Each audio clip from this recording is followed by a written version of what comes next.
Okay, story time. When I was a stupid kid, I was always fascinated by the catchphrase as the artist intended. A pretty common line printed on almost every box of earphones back in the day.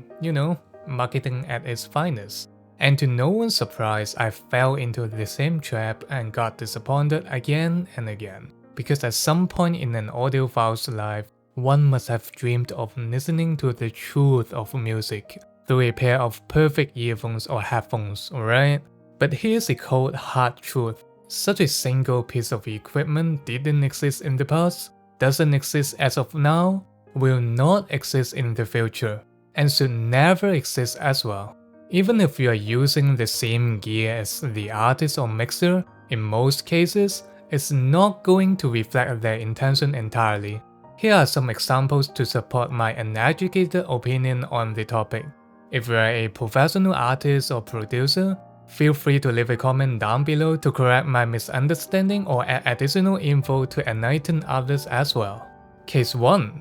If you are the sole artist and mixer of a piece of music, will you intend your piece to only sound good in a pair of LCD5? Of course not. You will want to mix it in a way that sounds the absolute best in the most used gear in the world, namely Apple Earbud and Earbud, because you want to spread the music to as many people as possible. Furthermore, it needs to sound really good on a phone speaker or TV speaker as well, because that's how most people consume content nowadays. I know it sounds very pragmatic and objective driven, but let's think the other way. If someone intends his or her piece of music to only sound good on a designated equipment that a small portion of people have access to, that's an ill intention and should not be motivated anyway. In this case, any equipment with similar tonality to earpod will fall within the category of as the artist intended, which is great.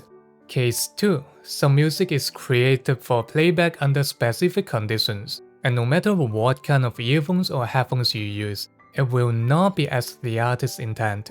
Does anyone still remember this gacha game? It's Puzzle and Dragon, in which a lot of splashy sound effects and soundtracks are implemented for the gameplay. If you have ever plugged your earphones to play the game, you'll find that everything in the game sounds quite a lot shoutier than one would expect. This is because those sound effects and music are specifically designed for playback on a phone speaker to provide maximum stimulus and feedback to the player. In this case, your phone speaker will fall within the category of as the artist's intent. Case 3, which is the most technical one, comes down to mixing and mastering. Let's have the easiest example. One instrument player is standing in a grand hall and one audience, who is also the mixer of the track, put down 4 microphones around the source to capture the performance. Now here's the question.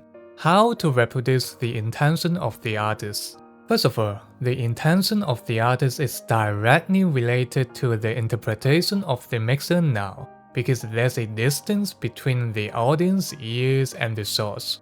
There's a reverb and different kinds of frequency bouncing in the hall. That's the listening experience of the mixer that helps him defining and memorizing what he has gone through in the performance. Second of all, again, let's have the easiest assumption, which is the mixer just wants to reproduce what he has experienced in the performance, not an enhanced or more emotional version of it. Now he has to go through all 4 recordings.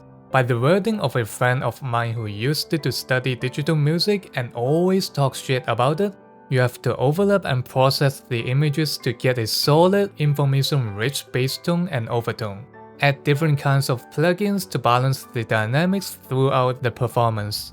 And finally, cross-referencing in multiple pieces of equipment to make sure that it will sound equally good on all of those gears. And those gears can be Yamaha XS5, Sennheiser HD650, Sony MDL7506, Shure SE846, giant speakers, tiny speakers from your phone, AirPod, and a lot of things that you have never heard of. In this case, even if you are using one of those gears, it's just a peek into the artist's intention, but never as accurate to the point as the artist intended. With that being said, to understand the full intention of the artist, most of the time it comes down to a listening experience that you accumulate throughout the years. Because some of the gear is just like fragments of the true intention. Some may contain a larger fragment, some may contain a smaller one. At the end of the day, you are the one to put up all the puzzles and finish the grand picture. So if you're a newbie in this hobby, don't be bothered by the phrase as the artist's intent. Try to know more about your preference in music and tone, how your intents sound to be like, because trust me, in the journey of discovering and thinking, you will gradually gain the sight as the artist intended. Thank you for watching, like and subscribe if you will, and see you in next video. Bye!